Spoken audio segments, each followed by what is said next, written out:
Hanggang ilang beses ba na pagbibigyan natin ng isang tao na maiayos niya ang kanyang kalagayan? Ang tinutukoy ko mga kapatid, ang ating presidente ngayon.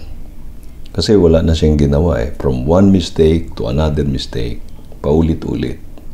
At ang pinakahuli niyang ginawang mistake, ito ngayong kanyang pag-request or pag-demand ng courtesy resignation. Dalawang bagay nakita ko mga kapatid na nagpabago sa aking isip at ako'y nang-conclude na hindi worthwhile na magpatuloy akong intindihin ang ating presidente.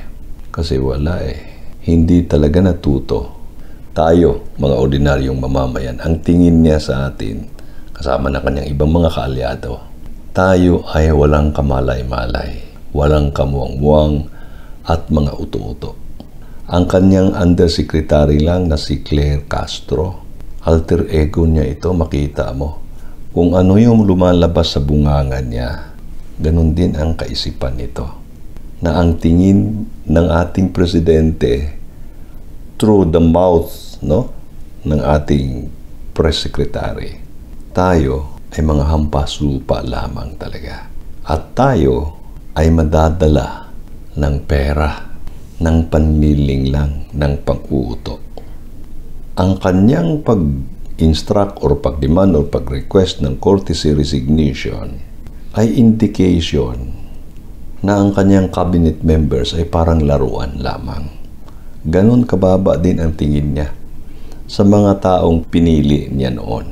Na ngayon, paglipas ng ilang taon, sasabihin niya, hindi ako satisfied sa inyo. Ang hindi niya ata naintindihan, alam niya, o talagang ang isip niya, hindi natin ito maintindihan. Ang courtesy resignation kasi normally ay ginagawa lamang kung ikaw talaga ay tunay na leader at meron ka mga leadership qualities na gagamitin mo hindi lang para sa iilang tao kung hindi sa kabuuan. Ang courtesy resignation ay ina-apply ng isang bagong halal na presidente upang palitan ang mga nakaupo ng mga tao nandyan sa cabinet ng previous administration.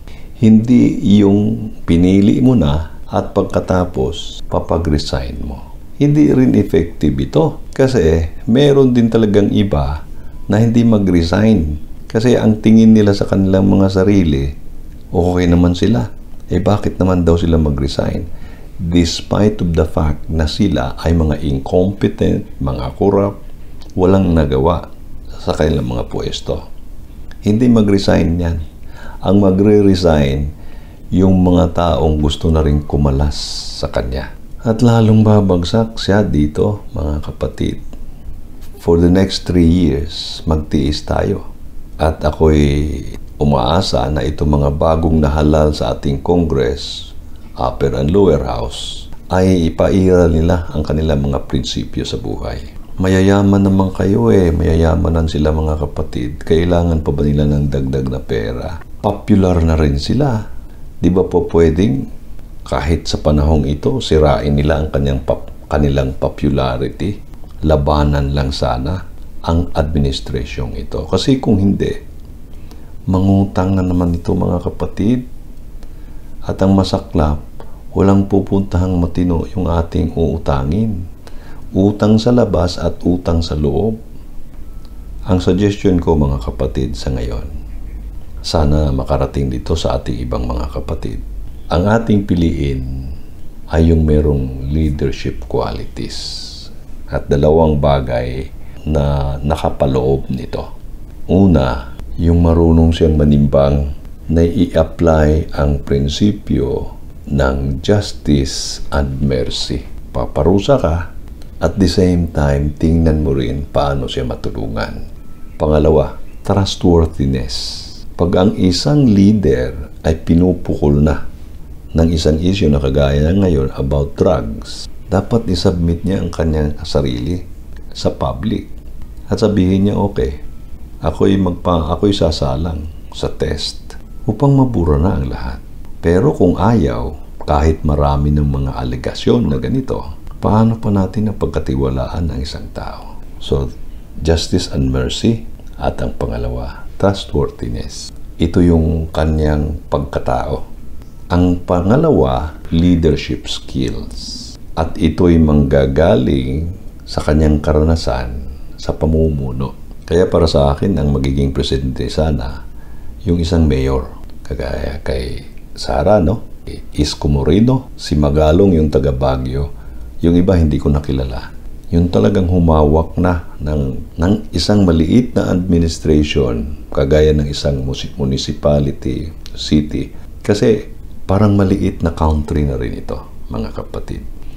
At galing sa karanasang ito, dito nahubog ang kanyang ability, ang kanyang skills as a leader. Kakayanan na ito, mga kapatid, abilidad na ito. Kasi yung nauna nating pinag-uusapan, wisdom, ito naman ay kanyang abilidad. Dapat marunong siya magplano, planning, mag-organize, mag-lead ng kanyang nasasakupan ng buong bansa at mag-control. Ngayon, kailangan din niyang meron siyang pananaw in the future. Advance. Ang apat na bagay na ito ay dapat makita natin sa isang kandidato, ang kanyang abilidad. Kaya, pag-aralan natin mabuti, kalkalin ang kanilang mga performance. Ano bang mga nagawa nila during their time as a mayor? Hindi lang yung puro na lang tulong-tulong sa mga mahihirap, ganito, ganyan. Malaking bagay din yan. Pero dapat kung paano niya pinakilos ang kanyang mga nasasakupan, dito tayo. Ang isang leader ay hindi dapat gawing sacrificial lamb ang kanyang mga nasasakupan. Kagaya sa nangyari ngayon, na sinasabi niya, nagkaganito ang aking administration dahil may mga bulok sa aking nasasakupan. Ang isang tunay na leader, alam niya paano i-lead ang kanyang grupo. Paano niya makontrol. Hindi control na wala ng freedom. Control in terms of mga goals ninyo at yung napag-usapan ninyo mga kaparaanan na ma-attain yung mga goals ninyo. Hindi nga gaya ngayon na para bumango, pinapag-resign pagkatapos pinipigilan man yung iba. Kung ako sa mga sekretaris na pinigilan niya, dapat tuloy na talaga. Kasi ang panahon ninyo masasayang lang. Kaya for 2028 election, para sa akin, yun lang ang minimum kong requirement. Yung wisdom and character at yung kanyang skills as a leader. Pero ang ating presidente ngayon, wala namang skills na ganyan yan. Wala namang karanasan yan na humawak ng maraming tao. Kasi nung kabataan nga niya, spoiled pa ito ayon sa aking mga narinig, natutunan. Spoiled brat ito. Puro partying lang ito nung kabataan. Drugs daw. Sabi ni Nikki Kusiting ba yun? Puro drugs lang yan dati. Ewan ko lang ngayon, di natin masabi. Pero maraming allegation na ganun pa rin. Kaya dapat magpasubmit na lang sana siya sa drug test. Ayaw. Ako'y nalulungkot talaga Hindi naman ako naghahanap ng isang taong dapat isang beses lang magkamali. Kahit 2-3, pero sa maraming pagkakamali na at ang kanyang pagkakamali ay paulit-ulit dahil ang tingin niya sa atin ay napakababa.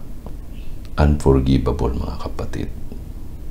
Kaya nasa inyo na ngayon, mga supporters ni Bongbong, kung kayo magpapatuloy pa dyan, for emotional reason, loyalty, manatili kayo. Nasa inyo na ito, mga kapatid.